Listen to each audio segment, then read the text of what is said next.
विपक्ष में है इसलिए विरोध कर रहे हैं। कम से कम राजनीति से ऊपर उठकर समर्थन कर दीजिए। कह रही हूँ कि आरक्षण के नाम पर महिलाओं का के नाम का दुरुपयोग न किया जाए। तो कहाँ से दुरुपयोग हो रहा है ना, 50% मिलना चाहिए, 33 मिल रहा है। चाहते हैं जातिगत जनगणना और परिसीमन के बाद महिलाओं को उनका हक मिले। आप चाहते हैं और 35 तक चला जाए और आगे चला जाए, जल्दी नहीं मिले आपको? नहीं, ऐसा नहीं है। ये चाहे तो आज देश में सब ऐसा नहीं होता ना, जनगणना होगी, परिसीमन होगा और डिले हो जाएगा। क्या आप डिले कराना चाहती हैं? इनके हाथ में है। ये चाह रहे हैं कि ये पीछे के गेट से आने की कोशिश कर रहे हैं, ये फ्रंट से आए।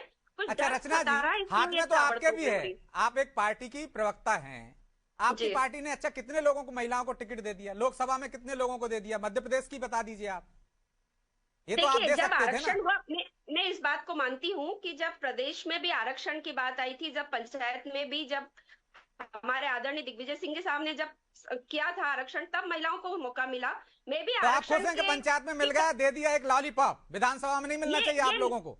लोकसभा में नहीं मिलना चाहिए? देखिए, हम चाहते हैं, लेकिन हम खैरात नहीं चाह रहे हैं। बस बात यह है कि तो खैरात का हक तो लिया कानून से ही मिलेगा ना, खैरात नहीं मिल रही। लेकिन सबको मिले, समानता की बात है, सबको मिलना चाहिए। इसलिए तो कैसे मिलेगा भाई? तो रचना जी 33%, आपको 50 की मांग करनी चाहिए और देरी की जरूरत क्यों है? कांग्रेस, देखिए, कांग्रेस शुरू से महिला आरक्षण के विरोध में नहीं है। महिला आरक्षण का मुद्दा ही कांग्रेस ने उठाया है, इसलिए ये बात तो है ही तो नहीं। आप चाहते तो विधानसभा में 33% दे सकते थे उम्मीदवार उतार। लोकसभा में कितने दिए थे आपने? कितनी सीटों पर उम्मीदवार उतारी थी महिलाओं को? देखिए, ये बात बता दीजिए, आप तो महिला है ना कांग्रेस की, बताइए कितना, आंकड़ा बता दीजिए मुझे। जब तक आरक्षण नहीं होगा तब तक महिलाओं को उनका अधिकार नहीं मिलेगा। ये बात मैं जानती हूँ, ये बात मैं भी समझ रही हूँ इन चीजों को, तो कि महिलाओं को आधी आबादी को आधा हक तभी मिलेगा जब हम आरक्षण के ही हैं। लेकिन फिर भी मैं ये चाह रही हूँ कि सीटें जब बढ़ेगी तब महिलाओं की भागीदारी तब बढ़ेगी जब परिसीमन हो और जनगणना की सीटें बढ़ रही है ना, तो उसमें महिलाओं को आरक्षण मिल रहा है, बाद में उसमें संशोधन हो जाएगा। अभी जो मिल रहा है वो तो ले ही लेना चाहिए कम से कम।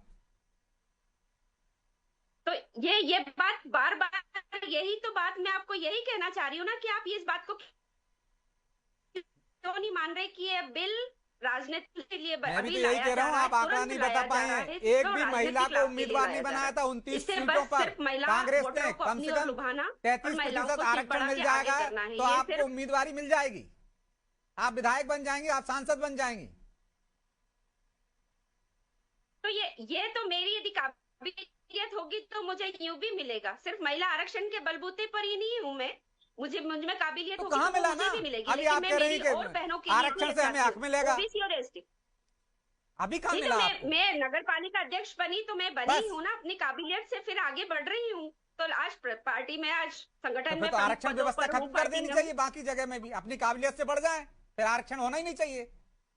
ये आरक्षण की आरक्षण इसलिए तो ना बराबरी पर लाना है। में महिलाओं को तो आरक्षण के भरोसे ही है, ये बात तो हम जानते हैं। तो आप तो 50% की मांग कीजिए ना, 33 से संतुष्ट क्यों कर रहे हैं? वो तो लागू हो जाने दीजिए। मांग ही रहे ना, 50% आरक्षण ही मांग रहे हैं, लेकिन हम चाह रहे हैं सिर्फ जनगणना के आधार पर हो और परिसीमन हो, उसके बाद जनगणना के आधार पर जातिगत चाहे भले ही देर हो जाए, जिसमें ठीक है मंजरी जी। जब विपक्ष चाहता है कि परिसीमन के आधार पर हो, जनगणना के आधार पर परिसीमन हो, इसके बाद आरक्षण मिले, तो क्या ऐतराज? क्या आप भी यही चाहते हैं कि विरोध करें और ये बिल लागू ना हो पाए 29 में? दो मुही बातें करते हैं, बिल तो लागू होकर रहेगा। माननीय प्रधानमंत्री जी की मजबूत इच्छा शक्ति के कारण ही जब बिल पारित हो गया दोनों सदनों में, तो अब लागू भी हो जाएगा। लेकिन इनकी ये मंशा जो है पूरा देश देख रहा है कि किस तरह से ये दो मुही बातें करते हैं, पिछले दरवाजे से किस तरह से महिला आरक्षण बिल का विरोध कर रहे हैं।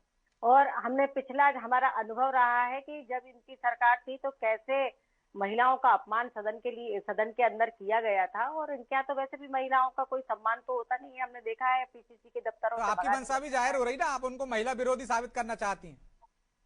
हाँ, है वो महिला विरोधी, साबित क्या करना चाहते हैं? अभी तक अगर दशकों इंतजार करना पड़ रहा है संसद और विधानसभा की चौखट पे, तो सबसे बड़ा तो इनके ही ऊपर ब्लेम जाता है कि 1996 में सबसे पहले तो विरोध आप ही ने किया था। पहले तो विरोध आप ही ने किया था। रचना जी, हमने कभी विरोध नहीं किया। अगर हम विरोध करते तो फिर राज्यसभा में भी पारित नहीं होता। बीजेपी के समर्थन से ही राज्यसभा में पारित हुआ। अपनी जानकारी अपडेट कर लीजिए। आपके जो सहयोगी दल थे वो उसका विरोध कर रहे थे, उसकी प्रतियां फाड़कर फेंक दी थी।